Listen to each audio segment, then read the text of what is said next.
we know the direction of where the talk goes. Yeah. It really, when I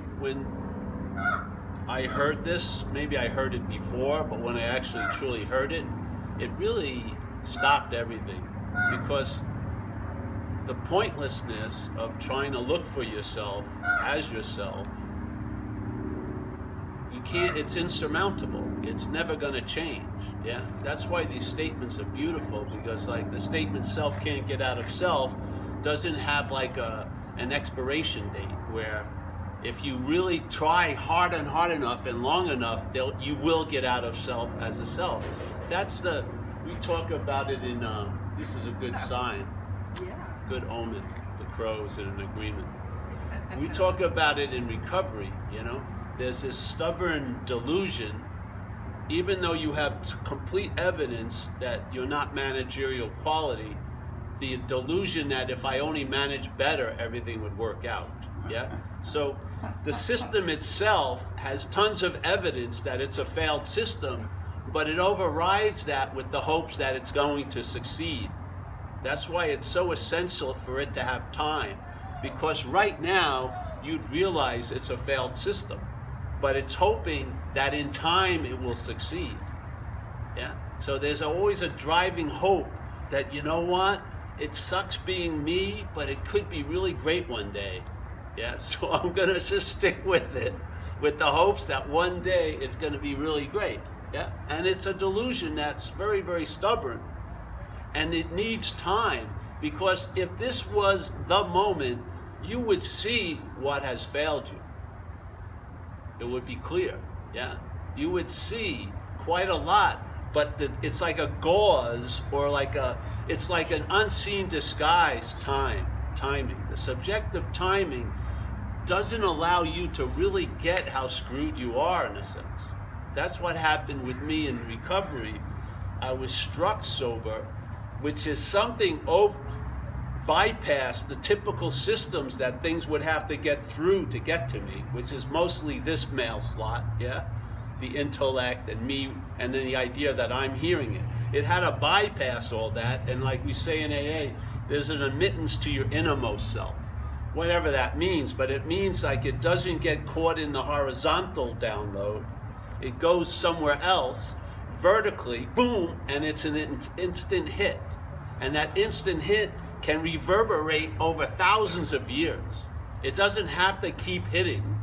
The reverberation, because it's of timelessness, yeah? And in that hit, it overrides all the influence of time. And what it was for me was a clear, like CNN news flash, no story, and it was, I'm fucked, completely.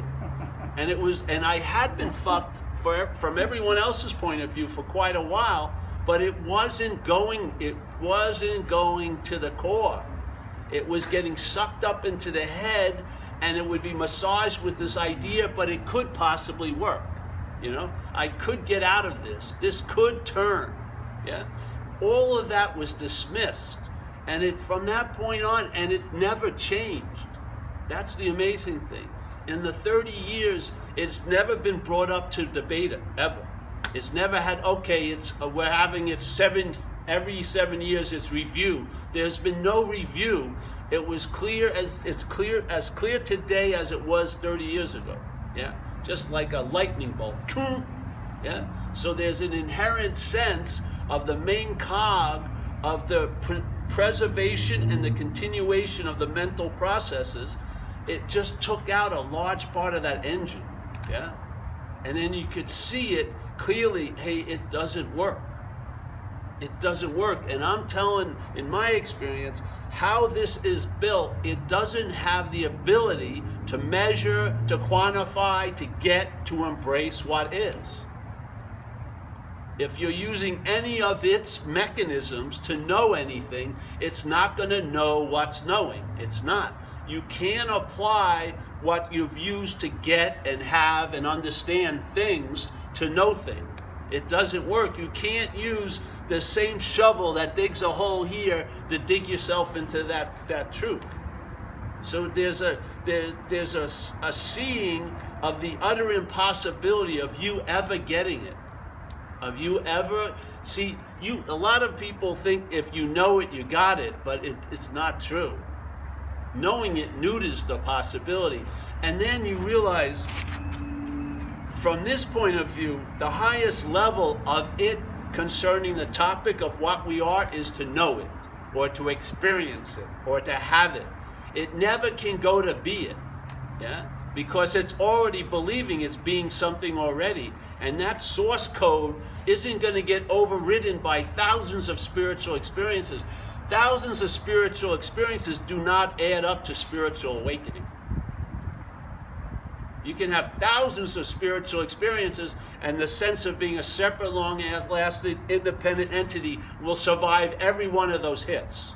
It will be like, the mercury in a thermometer. You break it open, and it goes everywhere, and suddenly it goes. That's sort of like the mental state is. You can cut you can cut all the way through the mental state and think, I saw it all, and then the next day it's sewed itself back up, and then it's presented. Now the whole story of its absence has been claimed by it, and now it becomes an epiphany it had, or a peak experience it had. Oh, I had a peak, I saw the truth, and I was there. Yeah. It will write itself into the story, and in the fact it was absent completely because you've always been absent. The only thing we're experiencing all day is what's not happening. This is not happening, and all our experiences, you can't experience what's happening. You are what's happening.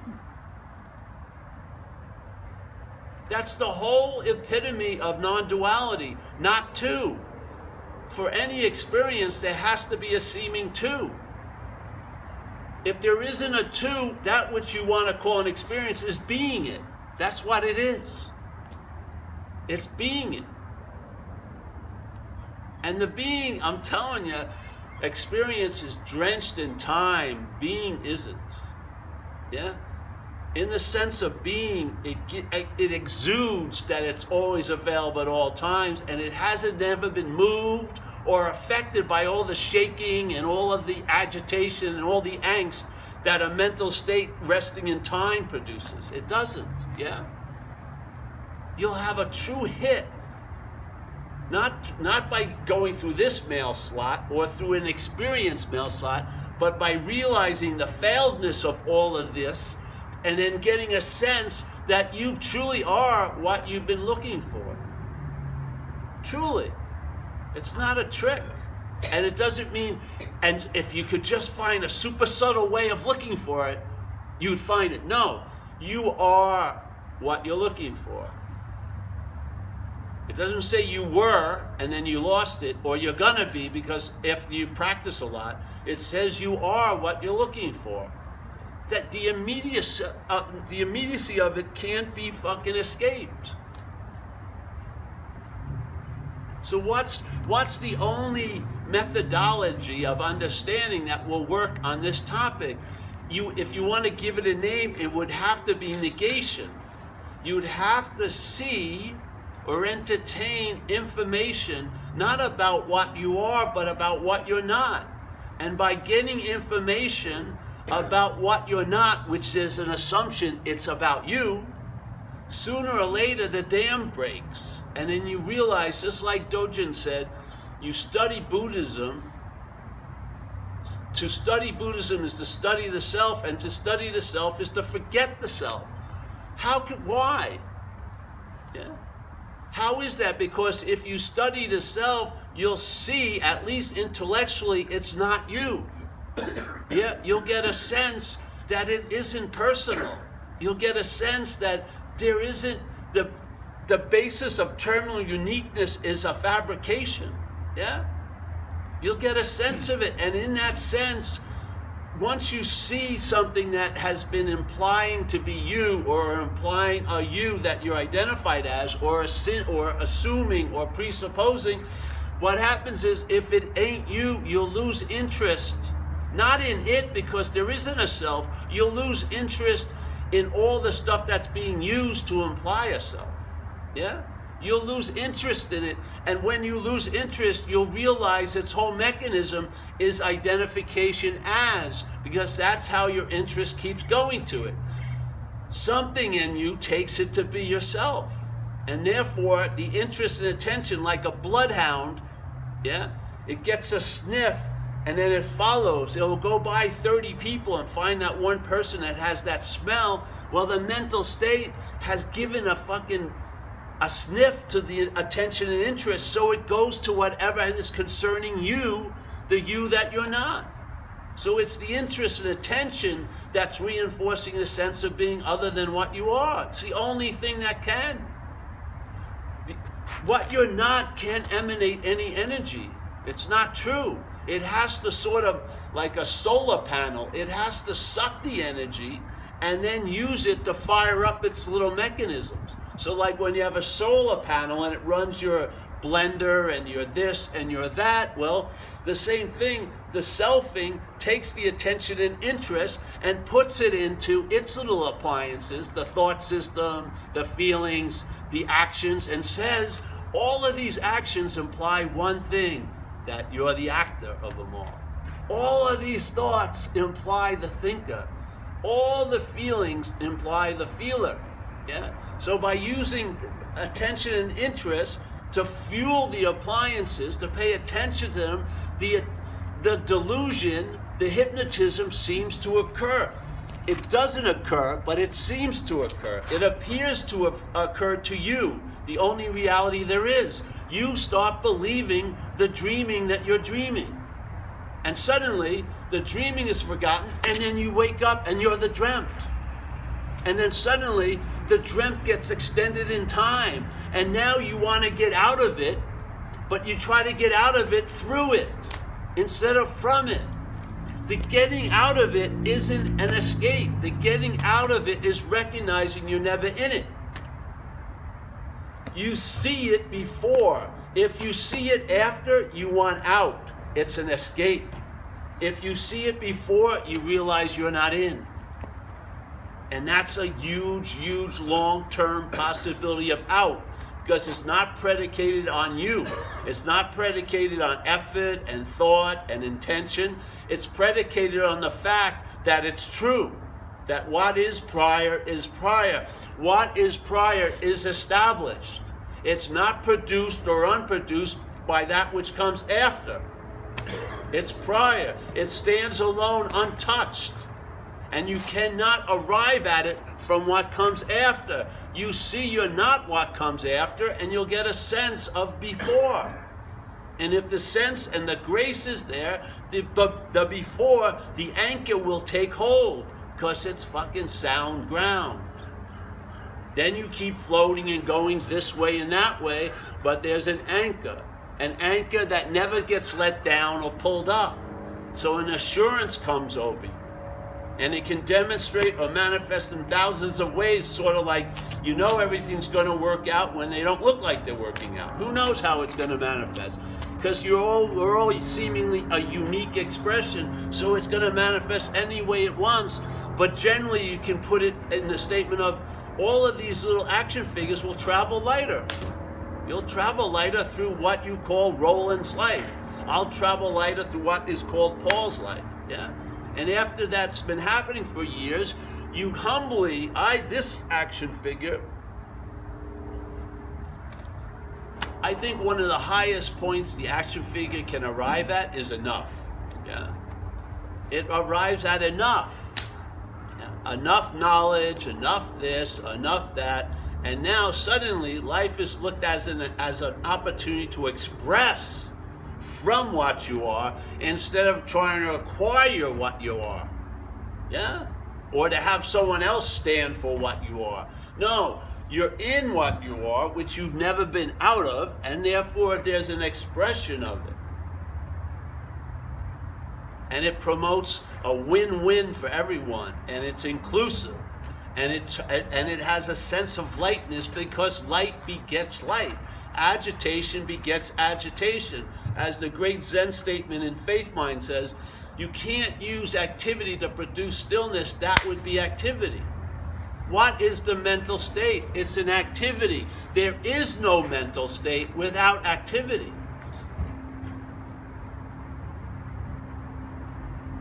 It's agitated. The mental state, if you look at it through a Buddhist lens, there's that statement, suffering. Yes. And what's the cause of suffering? Desire. But if you look at it, what's the innate desire? What's the most fundamental desire of the mental state? It's a desire to become and unbecome. It has a desire to become something that it thinks it's not, let's say, and it has a desire to unbecome something that it thinks it is.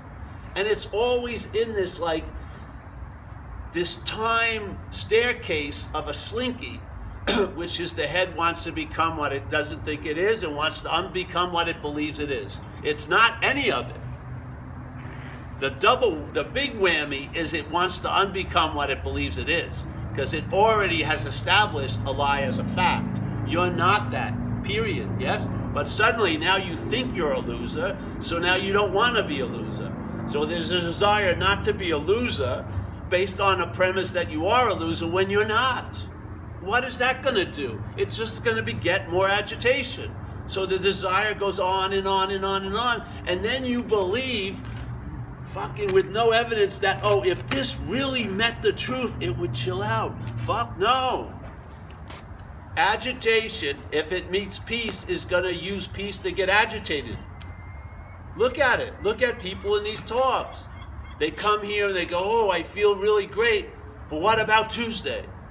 Can you ensure me that I'll feel like this on Tuesday? So the idea of peace, when claimed by the mental state, is used to promote agitation. I may not be in peace tomorrow. What the fuck am I going to do then? Yes? How many examples? You don't need 800 examples to realize a system has failed. One can do. Like we use that old story about the alien race, and they get a 10-year grant to come to the planet and check out what the people are like, Earth. So they land, and they have a 10-year plan, and in 5 minutes, they land in America. They call up their planet and say, hey, we're coming home. And they go, what do you mean? You just got there. You got $800,000, 10-year grant. We've learned all that we need to know. Yeah? And he goes, what's that? He says, any civilization that puts profit over health of its citizens is insane. End of story. You can go on and build fucking huge trees about it, but it's insane. The same thing with a failed system. Look at it. The system is thoughts, and the thoughts are happening now. What are the thoughts mostly about? What's not happening?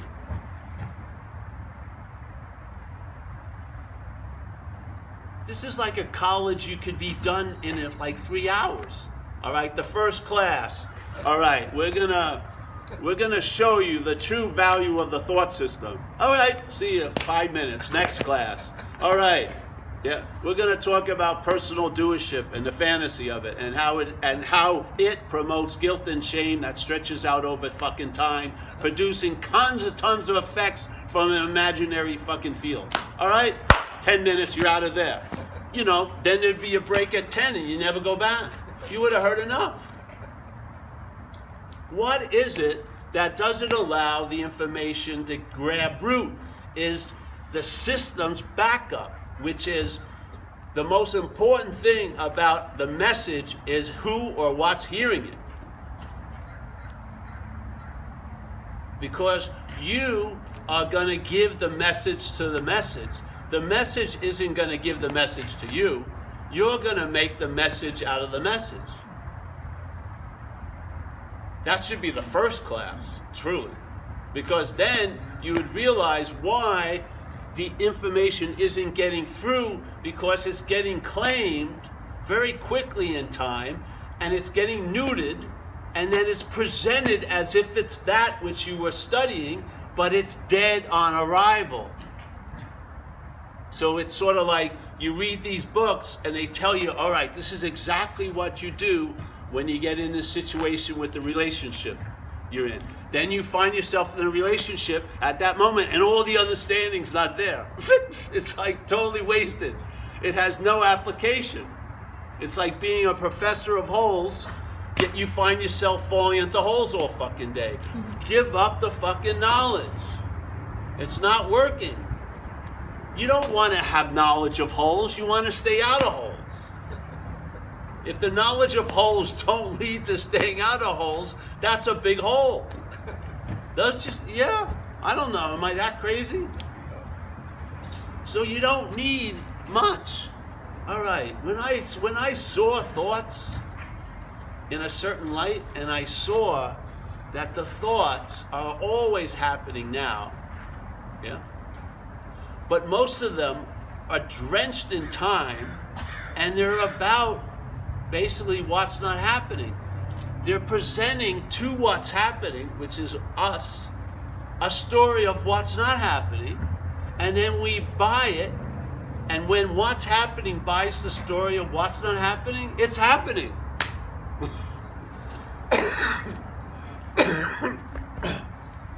Yeah, you see it? What's not happening is not happening unless it's happening to you. Then it's happening because you're what's happening. But what we've done, we've become identified as something that's not happening, so we believe everything else that's not happening is happening because this is seen to be happening. Yeah, you can cut the imaginary tree down without one swing of an axe. Just go and see, are you that which you take yourself to be? Are you really the thinker of the thoughts? Are you the feeler of every feeling? Not one feeling escapes your claiming to be the feeler of it. Even though when you hear people talk about feelings, they'll go, oh, I didn't want to feel that. So the feeling actually happened, the consciousness of the feeling happened, and then you came after, and then you say, I didn't want to feel that. But you felt it, yeah? You didn't feel it. There was a feeling of it, yeah? How many examples do you need? You just saw the cart in this state was put in front of the horse. The feeling was the horse. There was consciousness of the feeling. And then the cart suddenly got moved in front, and I didn't want to feel that. Yes? So suddenly, the secondary thing that arose implies it's before. And suddenly now it's you that's the feeler of fucking everything. If I'm feeling that way, that makes me bad. Bad people, you know what I mean? It's like the beast gets built after the fact, and then it's implied to be before all the facts. So it becomes the fact before all the facts. But it's not a fact, therefore it takes tons of shit to be so that ain't so. We're giving everything all the meaning it has. Lesson 2 in the course. Does it fit or doesn't it? Does that statement for it or doesn't it? To me, it fit. When I heard that lesson 2, it reverberated and never stopped reverberating. Oh wow, I saw myself in truly what I am, which is an activity. I'm giving everything all the meaning it has. Then you start seeing what you call this stable little solitary solid thing. You see it as a verb. It's all verbing. There's not see, there's seeing here. Because everything is in manifestation. So that which sees is seeing. So you recognize it by its activity. You're not doing the activity, it's the activity. Yeah? So you get a sense of what you are by recognizing what you're not. I think that's the whole reason why this has been built this way. Because watch what happens with knowledge. I know I haven't had any relief after I get a hit of relief. Yeah? The relief tells me why I didn't have relief. I wouldn't know why I didn't have relief. I'd have tons of stories, but suddenly I get true relief, and then it tells me why I didn't have relief. So this way, I realize what I am by seeing what I'm not. By getting a hit of what I'm not, I go, wow, that's why there hasn't been any peace. I seemingly have been identified with that. I wouldn't have known it unless it was revealed. Once it's revealed, I learn about what I am by seeing what I'm not. I can't learn about what I am from what I'm not. I learn about what I'm not, yeah, and I get a hit of what I am.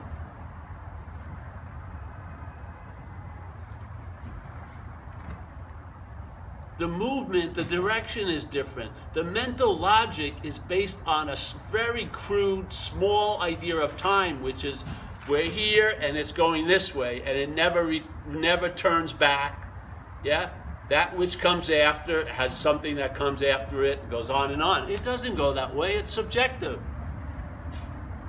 Sometimes you'll have a solution that isn't applied till 5 years in the future. You don't know it's a solution, but then in 5 years, oh, that's why it happened. So I got the solution even before the problem appeared.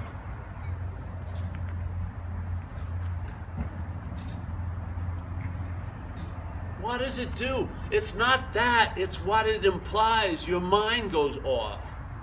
And when the mind goes off, as far as it can go off, it never touches anything. It's just infinitely huge, yeah?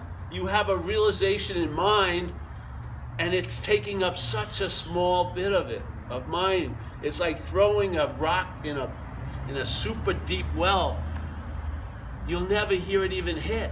The mind is that expansive, yeah? But how do you get that hit? You can't know it. You get a hit of it by knowing what you're not.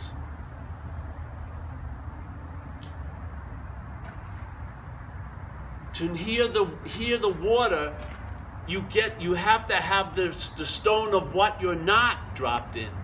And then the stone of what you're not hits the surface of what you are. And by seeing what you're not, you get a sense of what you are.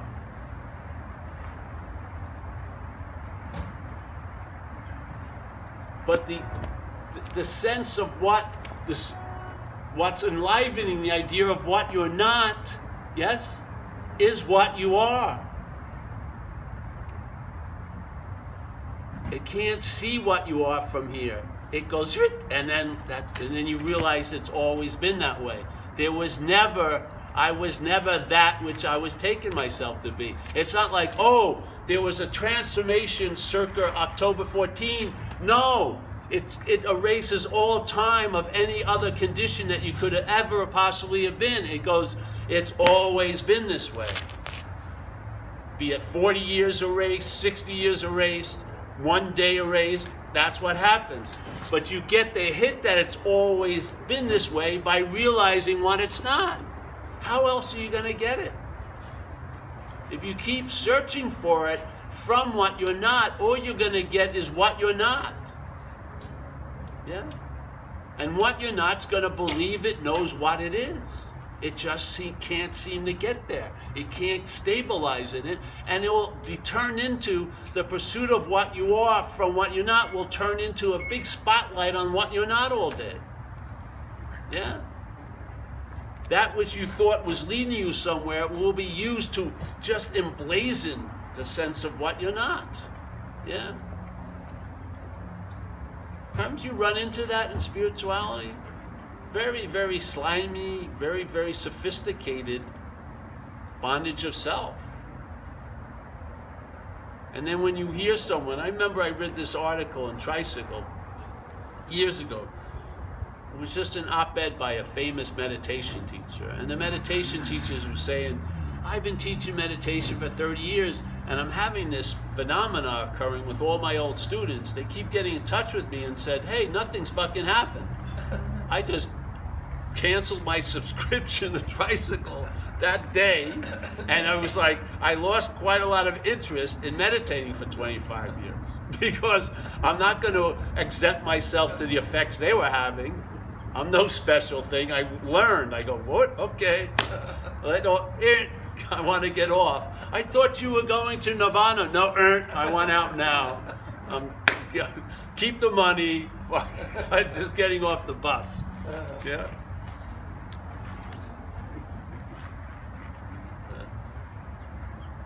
So I don't know. I've been stuck on this idea. I'm going to keep. I guess it hasn't moved me ever since. It hasn't brought me to advanced levels. Really, it wants to be as dumb and insignificant as possible. Really, it really does. It steers me off from reading anything that you would call spiritual.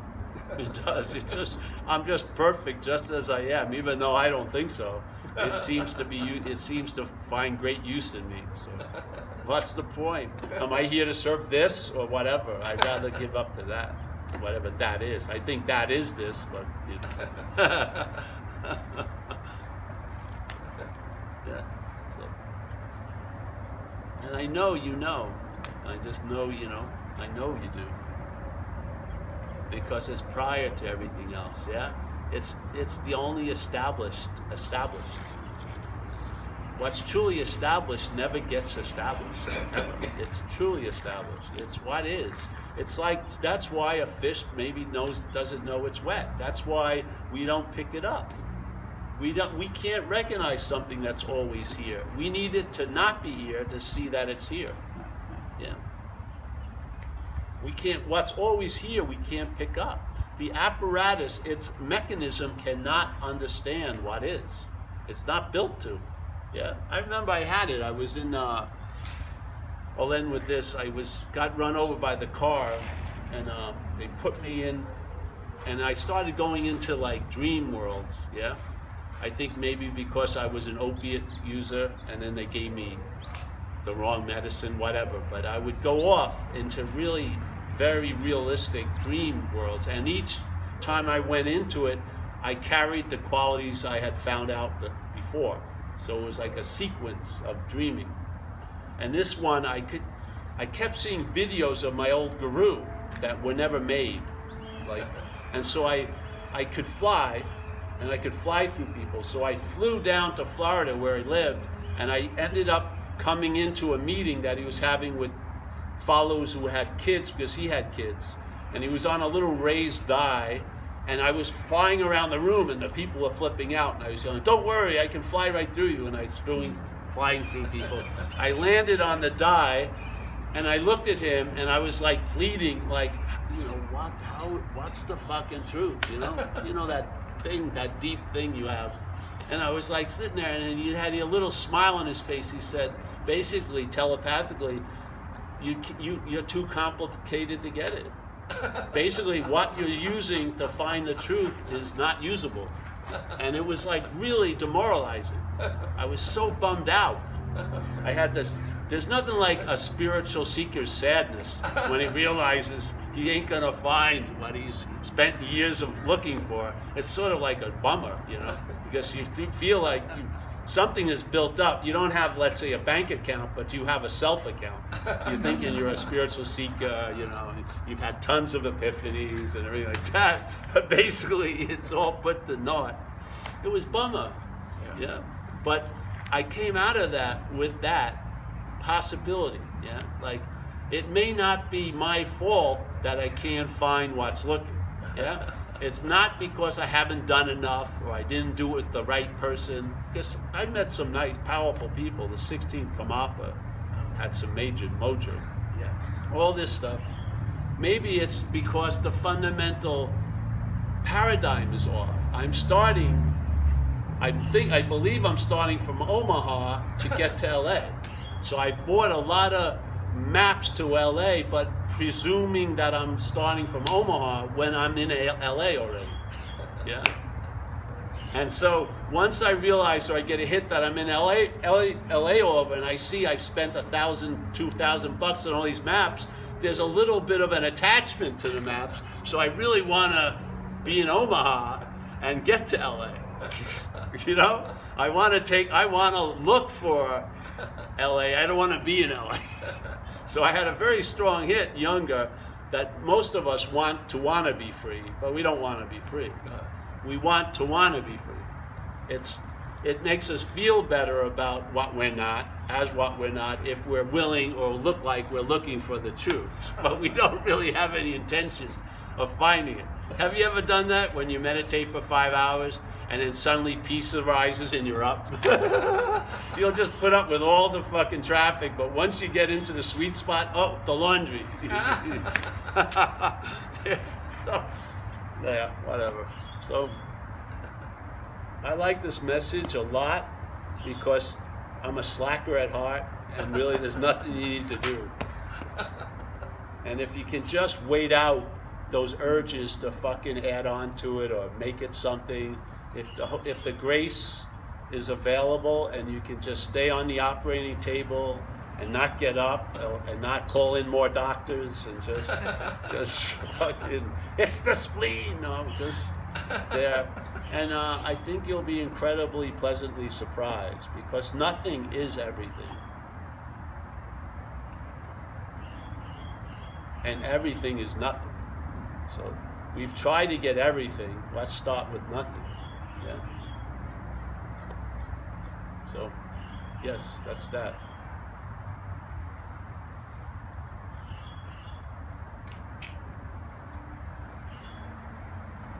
Any questions?